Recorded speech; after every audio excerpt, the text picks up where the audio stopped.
While having lunch around 1:30, I heard the loud noise with explosion. Still smoke was there and I jumped from the first floor to here. अगर 10-15 second में रुक जाता तो फिर मैं नहीं निकल पाता। सफोकेशन एस्फिक्सिया से मर जाते। हाथ में चोट कैसे आई? मैं जंप किया हूँ। कितने माले से? तीसरा माला था, रस्सी वो बांध के। आपके वजह से जंप? हाँ। 15-20 सेकंड मुझे समझने में लगा कि क्या हुआ क्या एक्चुअली, तो फिर सफोकेशन हो गया एकदम से।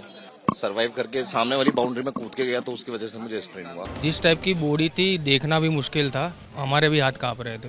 कुछ ऐसा लगा था कि रात को नींद भी नहीं आ रही थी। अगर देखा जाए तो बॉडी को बॉडी नहीं बोला जा सकता है, इतनी बुरी हालत में थी। पहचान ही नहीं पाते हम कि ये लोग है, ऐसे ही कि हमारे कलीग्स है इधर, एक टुकड़ा उधर एक टुकड़ा उधर, ऐसे ही था सब। এখানে মূলত ডিএনএ টেস্ট হচ্ছে। এটা যে সিভিল হসপিটালের পিছন দিকেই হচ্ছে বিজে হসপিটাল, তারতে একটা কসৌটি ভবন রয়েছে। সেই কসৌটি ভবন সেখানে হচ্ছে যে এখানে যে ডিএনএ টেস্ট সেগুলো হয় এবং সেইখানে আমরা রয়েছি। বিভিন্ন যারা মারা গিয়েছেন তাদের আত্মীয়রা রয়েছেন। According to Interpol, there are three primary identifiers.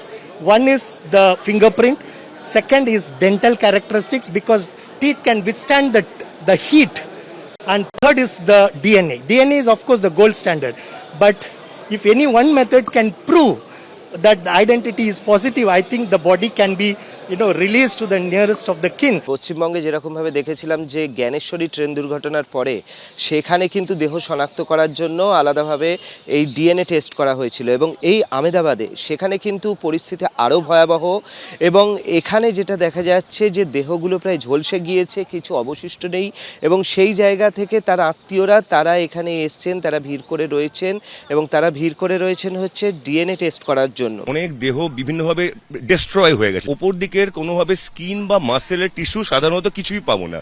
পুরোপুরি আমাদের নির্ভরশীল থাকতে হবে সে বোন বা দাঁতের উপরে। হাড় থাকলে হাড়ের ভিতর থেকে আমরা বোন ম্যারোটা বার করি।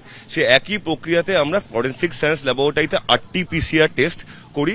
সেখান থেকে তারা আমি আইডেন্টিটি পেলাম। সেই আইডেন্টিটি যিনি ক্লেম করছেন আর যেটা রক্ত সেটার সঙ্গে আমরা ম্যাচ করে তাকে তখন দেহ বা দেহাংশ আমরা হ্যান্ড ওভার করি। প্রক্রিয়াটা মোটামুটি আমরা যেটা আগে দেখেছি যে it takes around 14 to 21 days।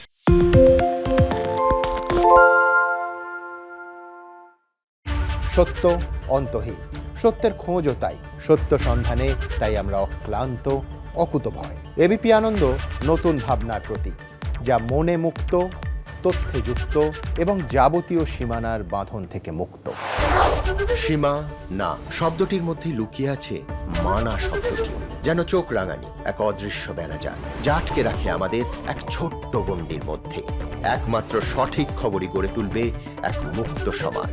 সেই জগৎ গড়ার লক্ষ্যে কোনো সীমানার ঠুকুটি আমরা মানব না। এবিপি আনন্দ এগিয়ে থাকে, এগিয়ে রাখে।